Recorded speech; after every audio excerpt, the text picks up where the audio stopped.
Welcome everybody to our inaugural Google Hangout. As with all good technology situations, we're having a couple of little hiccups, so apologies for the delay. Today we have with us Tony Mail, our Chief Executive Officer, and we have Jill Morris, who's the Marketing Manager for Sky City Casino and Hotel Resort. So today, the basis of our Google Hangout is to capitalise on the visit that Tony Mail and our Minister Conlon have recently made to Japan, China and Singapore, and the findings of that trip and the impact that it's going to have on our strategy and activity, and also to talk about the missions that we have been running for the last 2 years into those Asian markets. Jill was a participant of our 2012 China mission. So she's here basically to give a bit of feedback and talk with operators, if you would like to, about her experiences in working both in those emerging Eastern markets, but also the traditional international markets that we have. So just to encourage you, if you've got questions, please look to the comment section on your screen and type away. We will endeavour to address those for you today. If not, we will follow up. And we have also been provided with some questions from operators prior to today's event, so we will address as many of those as we can. We'll be here now for about 20 minutes, so we'll get going, and welcome again to our first Google Hangout. So the first question today, Tony, is from Sachiko. Sachiko is talking about the Japanese market, which you've of course just visited, and her question to you is, can war history be a tourist attraction for us? Yeah, thanks, Suzanne. Look, I personally have always felt that it's an asset that we have in the territory that we've probably undersold to all markets, in fact, because it's such a great piece of Australia's heritage, the World War II history and how it relates to the top end. So I think with anything like this, we just need to be sensitive to, the cultural feeling in Japan about this history, this part of their history. But having said that, there's a number of places around the world where Japanese do flock to actually see what involvement they had in that particular arena of the war, and certainly Darwin's very rich in that, as we all know, and I'd like to think that if we proceed in a sort of an intelligent and sensitive way, that we could actually bring the attention of the Japanese market to some of that history and some of those attractions that can still be seen and viewed and built into an overall top end itinerary. So the answer is yes, in my view. Fantastic. So a timely question that we received overnight with the announcements that Jetstar's made in the last couple of days and the connections, the impact that those connections from Tokyo and various parts of Japan into Darwin, what do you see the impact of that will be for us? Look, there will be an impact, Suzanne, but I'd suggest it's going to be fairly minimal. We know from that market up there that they tend to very much push their business and like to travel on their own flag carrier, Japan Airlines, and also on the Australian flag carrier, Qantas. So for us, it's around making sure we have the connectivity out of those eastern the eastern seaboard gateway airports, and we work pretty hard at that. And obviously, I met with Japan Airlines when I was up there, along with Qantas, and we stressed that message to them. So it's disappointing that Jetstar service is about to be suspended, but ultimately I don't think it was an ideal service for the Japanese people at any rate, bringing them in over Manila. So minimal in my view, but we need to do a lot more work, not just with Japan but other international markets. The success for us in all those international markets, I think, is about making sure that we have great connectivity and also support from those carriers as well to make sure that the territory is part of their network, particularly when it comes to airpass type product. Okay, fantastic. Jill, a question for you. We do have a lot of Japanese activity, particularly in the top end, that is quite new to our business environment. Has Sky City seen any impact from that change in local sort of commerce, but also from the Japanese visitation? Look, to be honest, we've actually not seen a lot of increase in the Japanese market. We have seen, of course, some Japanese businessmen staying with us.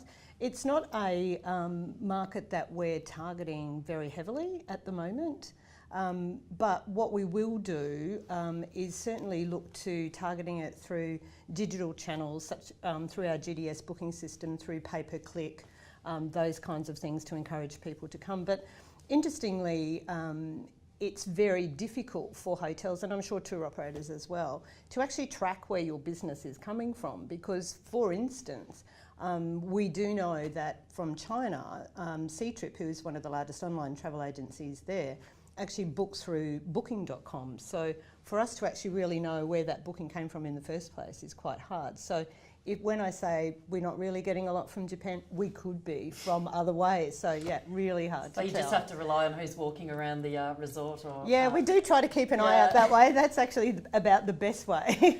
Okay, fantastic. So I think, Tony, let's move on to China. China is a topic of conversation for Australia in general, I think, at the moment.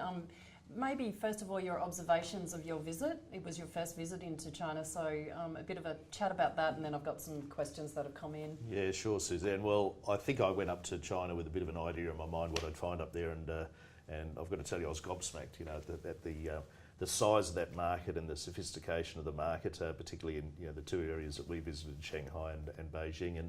And look, I think in that market it is so huge, and the challenge for us and for Australia overall is just getting that cut through. And there's so much clutter and noise in the face of Chinese consumers there, and it's about how we can position ourselves in a really different way. And when I say that, I don't mean in terms or relative to the rest of the world, but relative to the rest of Australia. And the challenge we've got, I think, in China at the moment is that the traffic tends to follow, or the visitation numbers tend to follow the airlines, and that's an issue for us, of course, because the connectivity, the direct connectivity, isn't there so much at the moment. Having said that, we're working with Silk Air. We've got Malaysian back into the market now as well, and I think both those carriers are very keen on working with us to actually tap into some of that regional type network, as well as the big cities in China, to bring people into Darwin over Singapore and Kuala Lumpur respectively. So great opportunities there. The distribution network up there is still relatively tight. It's under control of a few number of operators and wholesalers up there. So important we continue to build partnerships with them. But the most important thing with China, as it is with any other market, is understanding what the consumer is looking for in a holiday to Australia. We've seen, I think, very much a focus on shopping type tours, the big city urban experience, and we've just seen legislation, of course, come in that's actually going to push people away from those shopping tours, which puts us in a much more level playing field now. So we're all competing on the same basis now, and that's about what is that quintessential Australian experience that the Chinese consumer is after, and how the territory can meet that demand and that aspiration, if you like. So really getting to understand the market there. We've been up there for a number of years now with a couple of representation companies. I'm very confident they're doing a great job for us. It's hard yards for us. We don't have a huge budget for China, but we have a great relationship also with Tourism Australia, who are obviously doing a lot of work up there. So it's about partnerships for me, about understanding exactly what the Chinese consumer is after, and being realistic with ourselves, not just trying to say, you've got to come to the territory because we've got a Uluru or Kakadu. Understanding that, in fact, the Chinese consumer at the moment, the research has shown us that they're more interested in the Darwin type urban experience rather than those other more natural attractions that tend to work in the rest of the world. So I think you've almost answered the question that I hadn't yet delivered to you, but this question came from Duncan Dean from Cat Travel. So Duncan runs a company called China Australia Tours Travel. Yep. You're familiar with him. And his question, to be specific, is more about the support for the distribution partners that are working in the Northern Territory. So I'll just read this out. Following Tourism NT in-market trade mission and visitations to China, in line with the NT Tourism Vision 2020, thank you for acknowledging that, Duncan. What strategic directions are envisaged or already in place to support the NT's ITOs and companies that are packaging? Well, I think I probably did cover a fair bit of that off in the previous answer, but look, it's as I said, we've got good relationships with operators such as CYTS up there, and we continue to work very hard with them. I met with Qantas up there. We're certainly keeping an eye on what's happening in the aviation market. I think that's key for us. How well and how easily that Chinese consumer can actually get to the territory from China, be it via the eastern seaboard or over Kuala Lumpur and Singapore, as I said before. Look, I think strategy-wise, let's understand what they're after. Let's understand what we can offer, and let's make sure that we're just not putting the wrong sort of product in front of people. To me, that's really important. I think the other thing, structurally, we understand that the market does work differently, and every market does this. I think we probably get a little carried away, in my view, around how China does things, because when you look at Korea and Japan and even Germany and France, each one of them has their own different nuances and models around distribution. So it's making sure we get with the right partners and as I said, the right product in front of them. As far as operators go, we've had a couple of missions up there. We intend to do that more often. And I think for us and for Duncan's question and other operators that are interested in that market, you guys are the best salesmen of the Northern Territory. And I think our role is to make sure that you understand from the research we've undertaken in the market there, what the consumer is looking for. It's up to you then to package the right product. It's up to you to get distribution partnerships in place yourself that'll be complementary to your business objectives and that sort of thing. And you need to get your business in front of that market yourself. We can provide those opportunities through trade missions and everything else, but as a business, I think it's up to you to really work on the information we can provide you, but get up there and do things yourself. Okay, so we've just had a question inevitable question. Why can't we attract direct air access from China like Cairns has? Probably because we're not prepared to underwrite the millions of dollars just to get an airline to fly in, and that's an unsustainable situation. And I think if you look at what's happened in Australia in recent years, it's probably led to some of the dilemma that Qantas is facing right now. There seems to be a trend amongst state governments in particular to underwrite carriers to get them to bring tourism numbers and tourists into their cities and their gateways.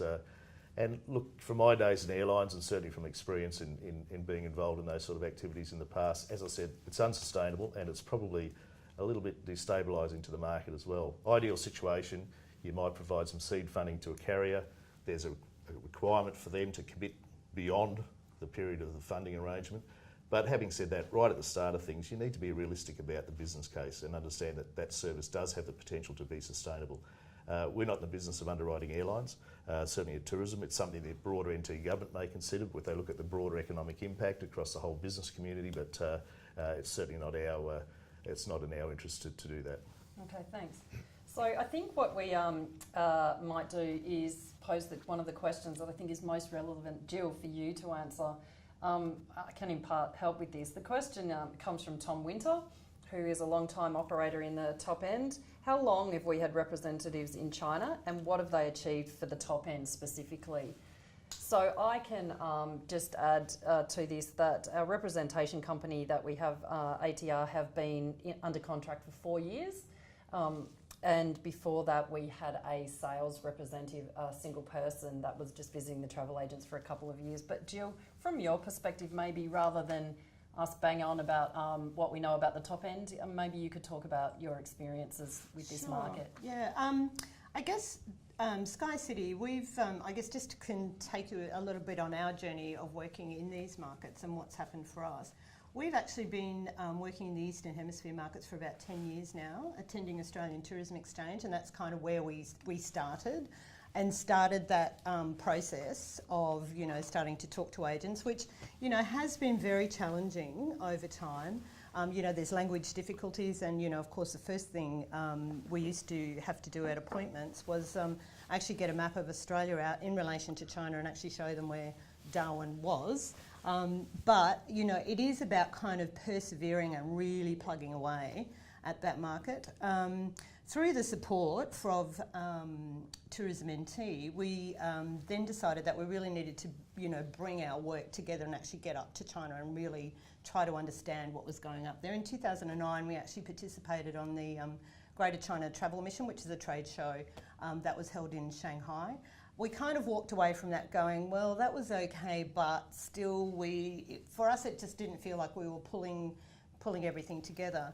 So in 2012, we took the decision to go on the China Sales Mission, which was put together by the Tourism NT office in China. And I've got to say, without their support and their way of opening doors, getting appointments for us with the key people, we got to meet some really interesting people, like the guy who heads up the Australia Chamber of Commerce up there, who is really helpful and gave us some fantastic tips on doing business up there. We met the guy who is the regional manager of Qantas in Shanghai, who gave us some tips as well. So it was a really broad mixture of who we got to see, what we got to learn. And the doors that were open to us were really as a direct result of John Zhu's work up there. The representation Tourism NT have in China is fantastic, I'd have to say. Thank you for that plug. No, in all honesty, perhaps that leads to another question that's been asked: what support is out there? And Jill, we have EMDG and we have Trade Support Scheme, but maybe you can talk again on a more personal level about whether those are actually helpful. Really helpful, and I've got to say that actually helped us make the decision and made the decision easy to go up to China. The mission in 2012, I think, Tourism NT heavily subsidised it, and then there was also support from Trade Support Scheme, so you can claim back your airfares, your accommodation, cost of promotion material. I think the whole trip for 10 days, airfares, accommodation, promotion material, a whole lot, cost us a maximum of $2,000. So it represented not such a big risk to our business if it worked or didn't work. So you know, that made it really good. We've also used the Trade Support Scheme to go up to Singapore earlier this year in January, and we'll be going up again on the Singapore-Kuala Lumpur mission in January next year. Okay, I'm almost through the questions. A question to you, Tony Mail, from an operator that we received last night. We only seem to hear about Tourism NT working in the China and the Asian markets. There is not enough business to support tourism operators out of these markets. What are we doing, as in Tourism NT, about UK, Europe and the US? Yeah, great question, Suzanne, and very pleased to make a comment on that. Look, I think the traditional markets of the USA, UK, Germany and other countries within continental Europe remain incredibly important for the territory. And in fact, since I've got back here, I think we've actually put more resources into those markets, thanks to the the government coming up with another $8 million this year. So the big increases in our spend was centred on those traditional markets, because even though we've always enjoyed good traffic out of them, there are still opportunities within each of those that I think if we get down to a really well-researched strategy in each of them, there's segments there that we haven't even hit yet, and that's the opportunity for us. And Tourism Australia are absolutely rapt that we're continuing to focus on those traditional markets as well. They're running out of partners in those markets because a lot of funding has been diverted to China and other countries within Asia, as it should be, but at the end of the day, where we see potential, we'll continue to work there. So the USA, Germany and the UK still remain our top sources of visitation to the NT, and Japan's just after those top three. So still great potential, been working there a long time, and the beautiful thing we've got in those markets, of course, is the territory's got such a great profile, and it's seen as this, the term I used earlier, this quintessential Australian destination on a holiday down under. So we need to keep milking that for all it's worth. Thank you. Okay, so I think we're just about at the end. We've answered the questions. We'll follow up with the rest of the questions. Thank you, Jill, for your time. I know it's a really busy time for a resort and casino Christmas time with all the parties and things. So thank you very much. You're welcome. Tony, thank you. For us, please follow up if you've got any additional questions. We will run these, endeavour to run these quite regularly over the next year so that we can get more access to the questions and the feedback that you want. It doesn't always have to be face-to-face. But I do encourage you, if you've got discussion about China, what we have done is set up a WeChat account. The account is Australia's Outback.